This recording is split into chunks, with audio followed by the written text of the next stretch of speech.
Le dernier quart d'heure de Smart Bourse, c'est le quart d'heure thématique. Le thème ce soir, c'est celui de la dynamique des flux et on va rentrer un peu précisément dans cette dynamique de flux avec le leader mondial de la gestion passive, des produits indiciels, les ETF pour dire les choses simplement, l'activité de BlackRock bien sûr, alors qui s'appelle iShares et son responsable est avec nous en plateau, Arnaud Gian. Bonsoir Arnaud. Bonsoir Grégoire. Vous avez une vue globale évidemment en tant que leader de marché sur la gestion passive, mais une vue globale de tous les acteurs sur la dynamique des flux à travers ces produits indiciels. Alors une vue globale au moins sur les 3 premiers mois de l'année jusqu'à fin mars. Donc déjà je veux bien qu'on reprenne un peu cette histoire-là. Qu'est-ce que vous avez pu observer des tendances de flux justement dans votre industrie, et puis on pourra venir peut-être un peu plus précisément sur les dynamiques un peu plus récentes que vous pouvez observer chez iShares BlackRock. Mais sur ce premier trimestre conclu de 2022, Arnaud, qu'est-ce qui vous a marqué ? Alors, il y a plusieurs choses déjà à discerner. Il y a deux histoires sur le premier trimestre. Donc, si on regarde juste les chiffres et qu'on dézoome, on est sur un très bon trimestre, en ligne avec 2021. Donc, sur un rythme de croisière d'une centaine de milliards qui vient se rajouter tous les mois, alors même qu'on avait effectivement des signes de surchauffe aux États-Unis et des tensions plutôt en Europe. Les choses qui ont un petit peu basculé, c'est que effectivement, sur la partie zone européenne, on était dans l'attente d'un redémarrage effectivement de l'activité. On avait vu les États-Unis beaucoup plus forts en 2021. On s'était dit, OK, il y a 6 mois d'avance sur les vaccins, donc on va avoir la même chose au premier trimestre en Europe. Ça ne s'est pas passé pareil. Donc on a eu le début d'année très prometteur. Donc, les marchés et deux, les flux sur les actions européennes ont été très forts. Jusqu'à mi-février, inversement de tendance, que ce soit outre-Atlantique ou ici, mais tout ce qui était indexé sur les actions européennes se sont inversés. Et là, maintenant, on est carrément en territoire négatif par rapport au pic qu'on avait vu sur les actions européennes. Comment vous qualifiez d'ailleurs les sorties que vous avez pu observer sur les produits actions européennes ? Ça a été brutal, violent. Si on donne un peu de perspective par rapport à ça, ou est-ce que ça reste mesuré, ou est-ce qu'il y a eu un peu de panique peut-être à travers les flux de collecte et de décollecte en l'occurrence ? C'est pas forcément des ventes paniques comme on a pu connaître dans les autres crises, parce qu'on a des à-coups, on a très souvent en fait des petits rebonds, donc c'est vraiment venu, j'ai envie de dire progressivement. En fait, aujourd'hui, on réalise qu'on est drivé par la macro, c'est-à-dire qu'on avait vu avec cette pandémie plutôt la micro revenir un petit peu, c'est-à-dire qu'on avait des allocations sectorielles qui étaient très marquées, des dispersions assez importantes. Aujourd'hui, si vous me demandez quels sont les 3 thèmes du moment à la lecture des flux, encore une fois, c'est inflation, inflation, inflation. Donc, on est vraiment drivé par ça, et donc les ETF jouent vraiment ce rôle-là, mais on voit que c'est quand même par à-coup. On a souvent une très mauvaise nouvelle, un peu plus mesurée, et on repart un peu à la baisse. Donc on a eu ces à-coups sur les actions européennes. Il y a eu quand même malgré tout 2 histoires, c'est-à-dire qu'on parle de l'Europe très souvent au sens large. Maintenant, on va devoir faire un peu de distinguo parce que les actions eurozone, c'est elles qui ont été ciblées. Alors, de par peut-être la dépendance par rapport à l'énergie et le conflit, mais quand on regarde le UK, le UK s'en sort très bien. En performance et également en termes de flux. La Suisse aussi, peut-être un peu neutre dans le... Voilà, exactement. Et donc, on a vraiment 2 histoires. Mais ce qu'on a eu sur le premier trimestre, qui est assez marquant, c'est qu'on n'a pas eu du tout des ventes massives. C'est-à-dire qu'on a ces réallocations. Mais encore une fois, j'ai dit, on garde le rythme de croisière et mois après mois. Au global, ça reste une collecte globalement positive pour l'industrie. Très positive. Si on regarde les matières premières, on a effectivement au mois de mars un record. Je pense que les gens ne s'attendaient pas nécessairement à atteindre ce record, alors qu'on a connu sur 2020 une histoire extraordinaire sur le premier semestre en valeur refuge. Et là, on a battu ce record-là sur le mois de mars avec 11 milliards et des brouettes sur un mois de flux sur un mois de flux sur l'or. Il y avait aussi des déboires, si vous vous souvenez, sur les cryptocurrencies à cette période-là. Donc les gens qui se disaient, OK, est-ce que les cryptos vont prendre le relais de l'or? Là, je pense qu'ils ont révisé leur position. Donc tout ça, effet cumulé, a été très positif.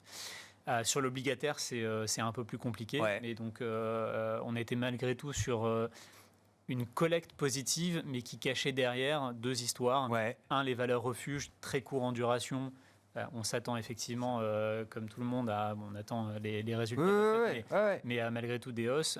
Et une histoire sur le crédit qui est beaucoup plus compliquée. Donc là, on a, par exemple, sur les segments high yield qui sont très représentés sur les ETF, on est sur des décollectes de l'ordre de 30% des encours. D'accord. Et bien sûr, c'est des records, mais vraiment, on est en retrait très massif sur. Bien sûr. Correction obligataire, les banques centrales montent les taux remontent, les primes de risque montent, etc. On connaît la mécanique, mais donc ça se traduit effectivement par des décollectes importantes sur cette partie AI. Est-ce que ça se calme ou pas? Alors, donc ça, c'était l'histoire premier trimestre. Juste pour compléter un peu la vision, on avait aussi des réallocations sectorielles assez marquées. Donc, premier, on a eu en fait, pour accompagner ce que j'expliquais sur la partie, on se positionne sur l'Europe et ensuite on divorce complètement. On avait pareil sur les financières. Donc on a eu effectivement emblématique des marchés européens, effectivement. Emblématique des marchés européens, plus le durcissement de la politique monétaire. Donc c'est vrai qu'on a une pontification de la courbe qui est plus là. Donc ou en tout cas on l'anticipe qu'elle sera plus là. Et donc voilà, les financiers sont pénalisés. Un coup d'arrêt là-dessus. Exactement. Sur la partie croissance, effectivement, on avait sur 2020-2021, comme vous le savez, une histoire sur les techs. Et sur la santé, qui était très marquée. Les deux sont des moteurs de croissance avec des valorisations qui sont très sensibles au taux d'intérêt. Donc les deux ont été pénalisés d'un point de vue rotation sectorielle. Et le grand gagnant, entre guillemets, la seule constante, c'était l'énergie. Donc les secteurs énergie, qui soient gérés en thématique, c'est-à-dire que dans les nouvelles technologies qui émergent avec malgré tout ce côté un peu croissance, mais qui sont quand même portés d'un point de vue flux, notamment parce qu'on attend de la technologie et des ruptures pour la durabilité en ce qui concerne l'énergie, et l'énergie classique, parce que de l'énergie élevée.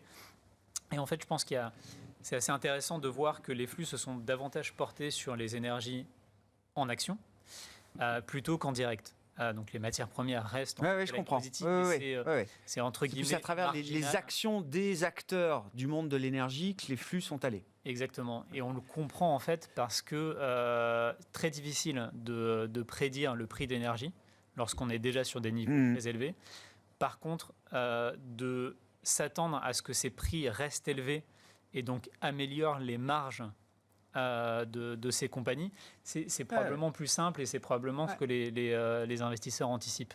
Donc, cette amélioration de marge, quand on regarde en fait en général les prix qui sont utilisés dans les valorisations de ces entreprises, on regarde plutôt des prix qu'on appelle forward, donc c'est-à-dire éloignés, dans lesquels on ne va pas impacter toute la volatilité des marchés, du marché spot, donc des prix réels, et on va plutôt voir un prix d'équilibre, mais qui aujourd'hui est beaucoup plus bas que le prix spot. Bien sûr. Donc, du coup, on s'attend, si on reste avec cette marge, avec une amélioration. Donc voilà. On a plutôt vu des positionnements là-dessus.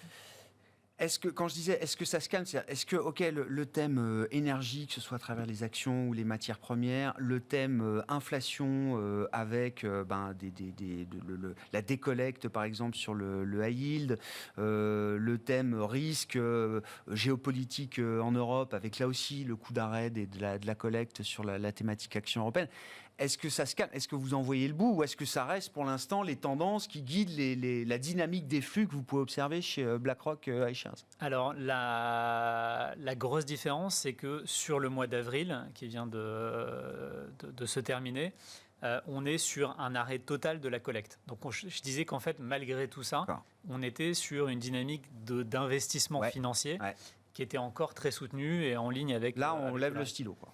Là, exactement. Là, on est sur un coup d'arrêt, alors même qu'on sait que j'ai envie de dire, l'industrie ou le marché génère une centaine de milliards à déployer, on ne les déploie plus. D'accord. Donc on est sur un coup d'arrêt.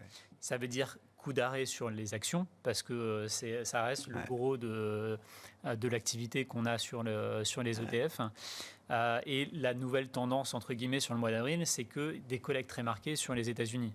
On n'est pas en fait en décollecte, ou en tout cas dans une collecte aussi mesurée, si on n'a pas un coup de frein sur les US. Ça reste normalement le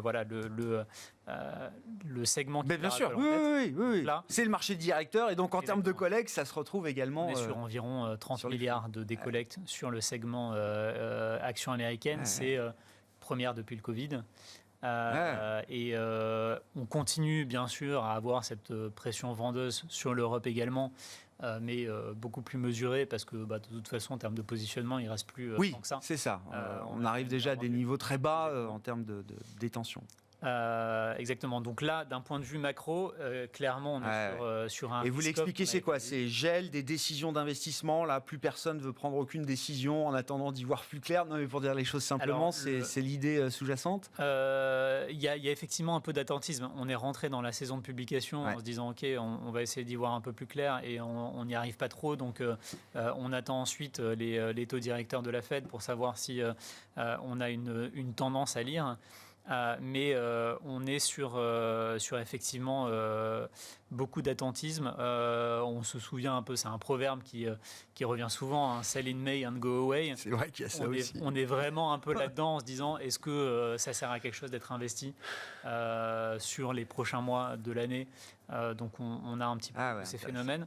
Si on regarde d'un point de vue sectoriel et factoriel, peut-être pour essayer de lire un petit pouls plutôt en sentiment, on va dire, dérivé, on a les mêmes phénomènes de rotation que j'expliquais, avec les financières d'un côté, pour le coup tout le reste de l'autre. C'est-à-dire qu'on a quand même des flux positifs sur toutes les catégories qu'on avait évoquées, donc les grandes familles, technologie, l'énergie bien sûr, la santé. Donc tout ça reste encore une sorte de barbel entre les cycliques qui les financières vraiment visées et attaquées. On est sur une décollecte, je crois, de 7 milliards. Et en face de ça, on a 10 milliards sur les grands secteurs qui sont drivés. Oui, plus croissance, quoi. Exactement, beaucoup plus croissance.